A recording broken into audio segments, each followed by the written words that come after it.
and welcome to Finextra. I'm Hannah Wallace, and with me now is Marc Delbaere, Head of Corporates and Trade for SWIFT, and we're going to be talking about payments pre-validation.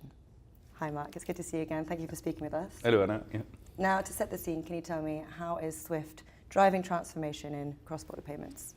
SWIFT has been driving an initiative called SWIFT GPI, where SWIFT really played the role of a catalyst. So bringing together all of the banks, so large banks of course, but also quite a lot of smaller banks, to reduce friction in international payments, effectively coming up with an experience for end customers which is much better than the previous experience of international payments.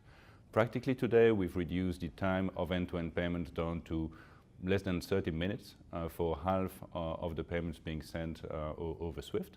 And in many cases it really just takes a couple of seconds. All right, and how would payments pre-validation help ease the overall payments friction for banks?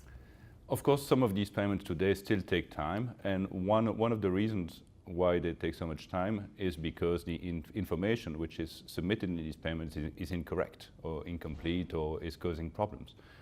So the basic idea of pre-validation is to be able to check this information upfront before you're actually sending the payment, to be able to fix it if there is an issue, so that you can go straight through with much more confidence that the payment is going to be credited.